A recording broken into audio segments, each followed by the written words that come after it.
자, 저는 이번에 우크라이나 사태를 바라보면서요, 미국의 리더십에 대해서 정말로 여러 가지를 생각해 보게 되었습니다. 자, 푸틴이 지금 핵전쟁을 갖다가 이렇게 주무르고 있다라고 이야기가 나오니까, 자, 그 러시아 외무장관은 공개적으로 지금 핵전쟁 위협을 공언을 했죠. 그래서 이 러시아가 우크라이나 침략과 관련한 서방과의 대립 속에 3차 세계대전 핵전쟁 가능성까지 공개적으로 협박하고 나섰고, 자, 그러면서 세르게이 라브로프 러시아 외무장관은 알자지라 인터뷰에서 3차 대전이 일어난다면 파멸적인 핵전쟁이 될 것이다.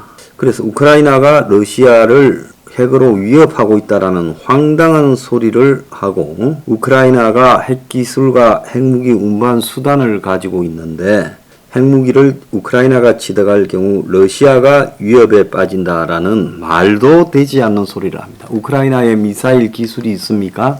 핵 제조 기술이 있습니까? 없지요. 그러면서 나토와 러시아 간의 충돌 위험이 있다라고 이렇게 말을 합니다. 그런데 CNN이나 이런 유로 TV나 BBC나 이런 데 보면 푸틴을 너무 자극하면 저 사람이 진짜로 쏠 가능성이 있다, 이런 소리를 하는 사람들이 미국이나 영국, 유럽에 좀 있습니다. 또 더 나아가서 우크라이나 사태가 지금 남부 헤르손을 갖다가 함락을 벌써 시켰고, 아직 함락되지도 않은 마리우폴이 함락된 것처럼 하면서 흑해변의 남쪽 지역과 지금 돈바스라고 자기들이 점령하고 있는 이 동부 지역, 이게 연결이 되면 사실상으로 우크라이나는 거의 넘어가게 되고, 제2도시 하르키우까지 지금 이 공격을 해서 지금 교전이 시내에서 벌어지고 있는데, 이런 상황이 지속되면 우크라이나가 한 달 이런 식으로 버티지 못할 거다, 이런 부정적인 이야기들을 계속 미국의 전직 현직 국방부 관계자 이런 이름으로 이야기를 하고 있습니다. 자, 그러니까 어제 저녁에 이제 젤렌스키 대통령이 기자회견을 했어요. 그래서 기자회견에서 뭐라고 하는가 하면, 우리가 무너지면 세상이 끝이 온다. 푸틴과 직접 전쟁을 끝내기 위해 대화를 하는데 대화를 안 한다, 그가. 그래서 자기는 이 우크라이나에 비행금지 구역을 설정해 주든지, 아니면 지금 아예 우크라이나의 이 하늘을 닿지 못하면 항공기를 달라고까지 이야기를 하고 있습니다. 맞는 말이죠. 하늘의 비행금지 구역을 갖다가 지금 설정해 주지 않으려면 우크라이나에 비행기를 줘야죠. 전투기를요. 폭격기를 줘야죠. 우리가 더 이상 남아있지 않다면 다음은 라트비아, 리투아니아, 에스토니아 차례가 될 거다, 이렇게 지금 이야기를 했습니다. 자, 러시아는 속셈이 빤하지요. 지금 결국 엄청난 민간인에 대한 이런 이 폭격을 무차별로 하고 우크라이나의 인프라를 다 파괴해서 물도 전기도 식량도 없게 만들어 가지고 민간인이 다 떠나고 이제 소수의 군인만 남겨서 고사시키는 작전으로 이 공포 전략으로 가겠다, 이렇게 지금 생각을 하고 있는 거죠. 그러면서 지금 자기들도 하루에 한 400명씩 러시아군이 전사하고 있다라는 거예요. 우크라이나 대통령은 9,000명쯤 죽였다, 이렇게 말을 하고 있습니다. 젤렌스키는 끝까지 간다. 러시아는 죽음 피하기가 급급하다. 피해가 더 커질 거다. 국제의용군이 현재 16,000명이 오겠다고 했다. 스페인 내전 때 5만 명이 갔죠. 우크라이나에 벌써 16,000명이 온다고 했습니다. 그래서 세계는 너무 늦게 우크라이나를 가지고 게임을 한다. 러시아군은 우크라이나 땅을 한치도 못 가질 거고 전쟁이 끝나면 나라는 재건될 거다. 결국 우크라이나를 가지고 지금 러시아가 포위 압박, 그리고 무차별 학살과 파괴, 이런 부분으로 가면서 항복을 기다리고 있고, 서방은 러시아의 경제 붕괴, 또 러시아 내부의 사상자, 전쟁 사상자에 의한 이 사회 불만이 심화되고 경제 붕괴에 대한 사회 불만이 심화되며 시민 저항이 일어나고, 그래서 푸틴 체제가 붕괴되는 이런 부분에 서로 싸움을 하고 있어요. 자, 그런데 어제 프랑스 대통령 에마누엘 마크롱이 푸틴하고 통화한 뒤 푸틴은 우리는 우크라이나와의 전쟁을 끝까지 할 거다. 그래서 전쟁 포기를 안 한다. 이런 말을 통화에 댔고 그걸 언론에 공포합니다. 자, 마크롱이 자기가 푸틴하고 라인이 있다고 자랑하는 건지 뭔지 모르겠지만은 이런 이야기를 전달할 필요가 없는 이야기죠. 자, 미국도 투구하면 마치 우크라이나의 선심으로 원조 지원을 지금 수억 달러 한 것처럼 이야기를 하고 있습니다. 자, 양심이 좀 있는 사람들은 푸틴의 도박이 완전히 실패했고 전 세계를 각성시키고 있다 이렇게 말을 하고 있습니다. 유명한 인문학자인 이스라엘 유발 하라리는 영국 가디언 기고에 푸틴이 전투에 이길 수 있어도 전쟁은 이미 졌다. 러시아 제국의 사망 진단서에는 고르바초프가 아니라 푸틴 이름이 적힐 것이다. 푸틴은 우크라이나가 실제하는 국가가 아니며 우크라이나 국민들은 러시아의 통치를 갈망한다고 거짓말을 해왔는데 거짓말을 너무 하다가 자신이 이걸 믿게 된 것 같아. 우크라이나 국민이 저항을 잘하고 있고 전쟁에서 이기고 있다. 그리고 세계인을 각성시키고 있으며 세계의 젤렌스키나 우크라이나의 용감한 국민들이 전 세계에 각오와 용기를 주고 있다. 그래서 이번 전쟁이 세계의 미래를 결정할 거다. 폭정과 압제가 승리하도록 내버려두면 그 대가를 우리가 함께 치르게 된다는 걸 깨닫게 만들다. 제가 볼 때 세계에서 우크라이나 전쟁에 언급한 사람 중에 유발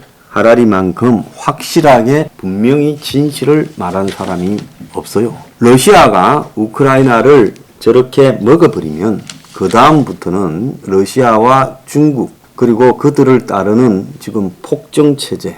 자, 이번에 그 유엔의 안보리 결의안에도 보면 말입니다. 이런 짓거리를 하는데도 반대 5에 기권 35 찬성 141, 191개 중에요. 이래 나왔습니다. 자, 기권한 35개와 반대는 러시아에 기울어져 있거나 최소한 러시아를 의식하는 나라입니다. 이 와중에도 한 40개국이 저렇게 하고 있고 미국의 쿼드 동맹이라는 인도가 기권을 했어요. 미국에 그러면 쿼드라고 하고 아시아 태평양 전략의 핵심이라는 인도는 미국 편입니까? 러시아 편입니까? 미국의 국무부나 국방부가 내가 볼 땐 정신이 나간 것들이라고 보고 있습니다. 저걸 또 동맹이라고 끌어들여가지고 쿼드니 뭐니 하면서 정보 주고 지원을 합니까? 맥마스터 전 국가안보보좌관은 러시아가 기후를 쉽게 함락시키지 못할 것이다.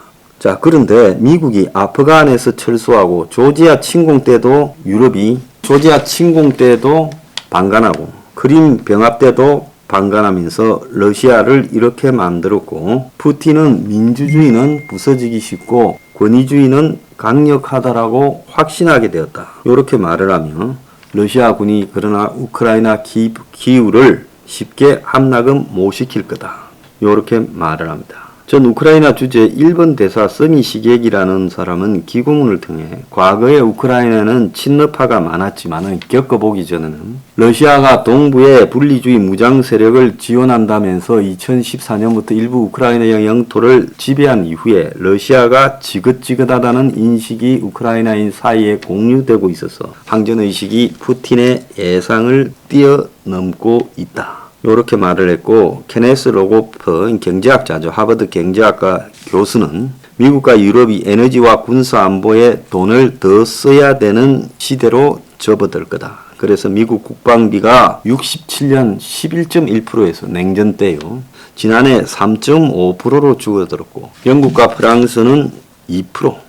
그리고 독일과 이탈리아는 1.5%를 쓰고 있는데 냉전시대 대비 크게 줄었는데 이제 우크라이나 침공으로 각국이 정액에 나서게 됐고 그야말로 군비를 아껴서 그 돈을 경제 발전과 복지에 투자해온 평화 배당금이 사라지게 됐다. 역사적으로 전쟁 비용이 정부의 지출 변동성의 원인이 됐다는 사실을 잊었다. 전쟁 중에는 정부 지출과 재정 적자가 급격히 증가하고 이자도 올라간다. 군비 증가와 러시아에 의존적이었던 유럽의 에너지 정책이 큰 부담이 될 것이다. 자, 이제 유럽이나 미국이 전비를 줄이고 그 돈으로 그냥 경제나 복지에 쓰던 지른 평화 시대가 끝이 났다고. 특히 얌체 유럽이 지금 미국에다가 안보를 맡기고 자기들은 국방비를 거의 지출하지 않으니까 뺀질이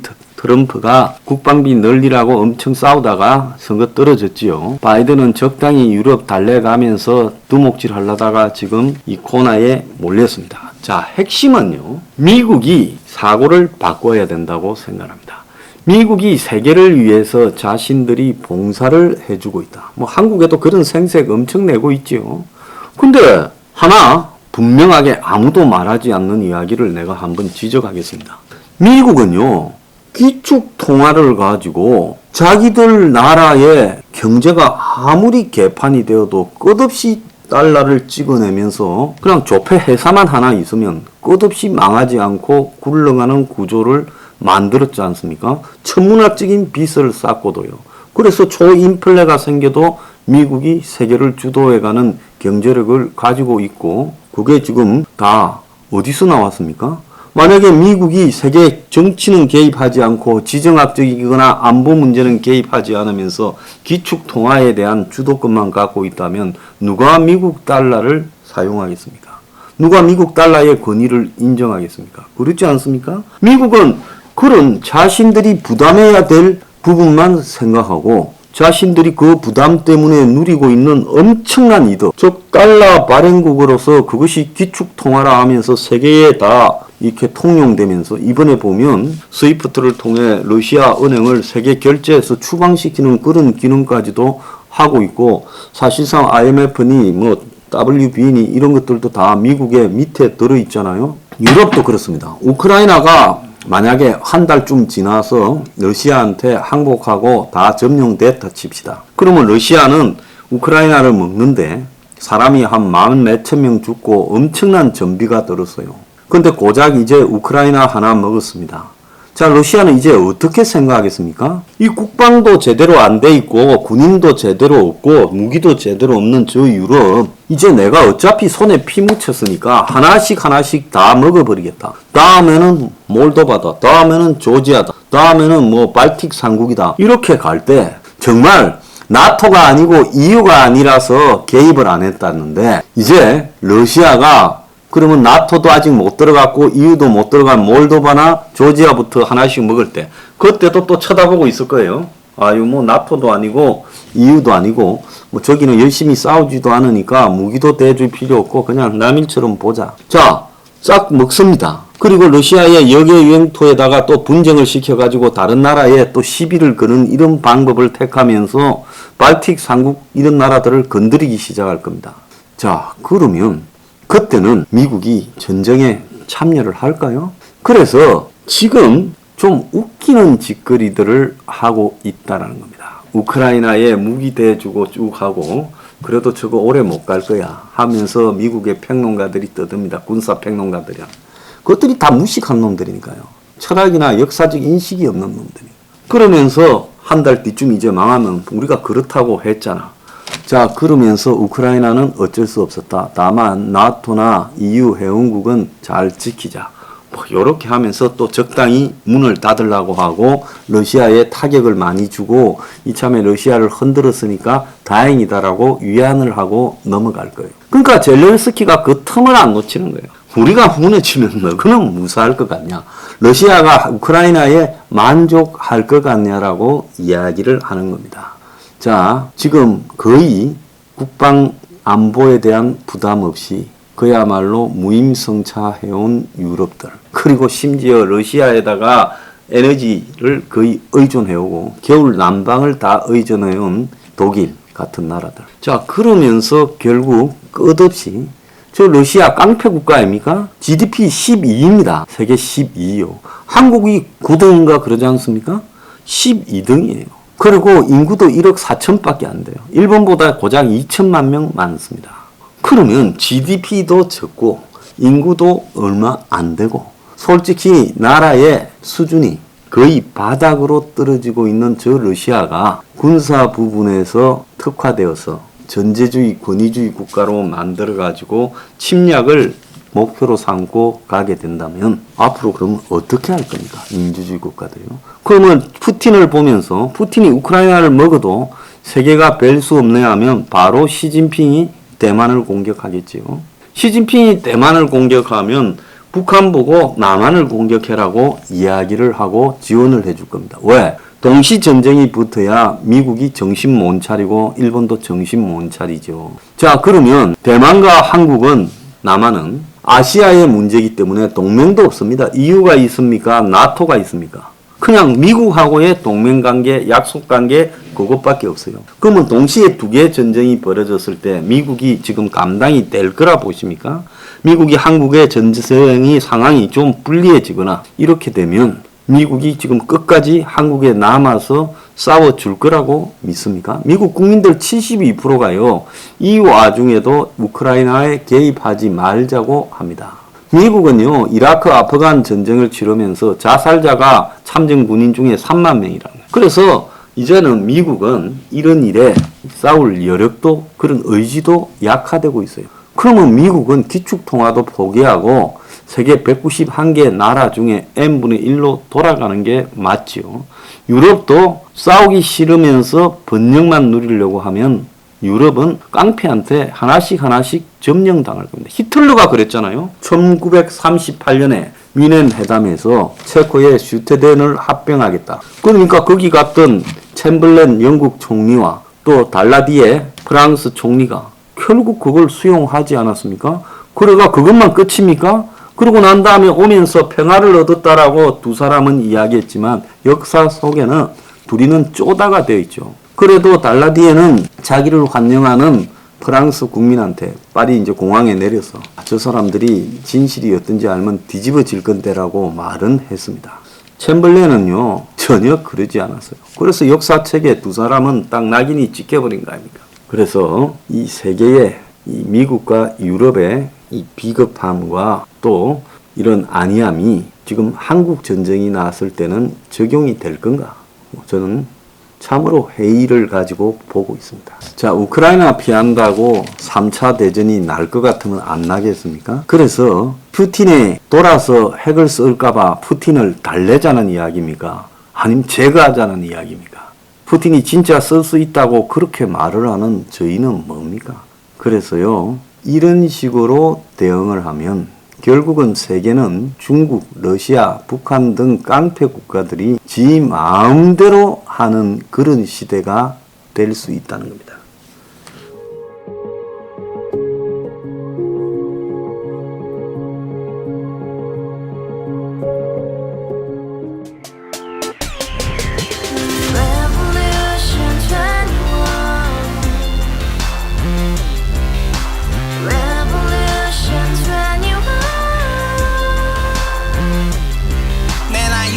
월세 30 코인빚만 300 서울에 온 지 벌써 10년 아둥바둥 버텼지만 여전히 난 반지 하에 제왕 곰팡이 연문제약 내비랭 깡통망통 완전히 폭망 고시원 창문만큼 작아진 내 꿈 연애 결혼 내 집 모든 게 헛꿈 1년 전 떠난 여친 울며 말했지 같이 써봤자 평생 가본 게 꼬꼬꼬라지 가바후스 700 나도 소유주 가바후스 700 나의 소주 택시기사 우라부지 마트 캐셔 울어문니 우리 집안 다 털어봤자 후줄 그래 개선민 내 미래 거기서 팍 끝난 거지 팍더 이상 노력 따윈 괴물이 스펙 찾아서 말리 비오는 날 알바 잘려 맨날 학원 날 개쳐 빨려 밤비 내리는 양화대교 홀로 걷고 있을 때 현수막에 아로 새겨진 평당 700짜리 아파트 다같이 소리 질러 혁명 21 가바후스 700 나도 소유주 가바후스 700 나의 소주 You and I, we live together in the house brand new day and your dream had just begun Revolution 21 only you and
보여줘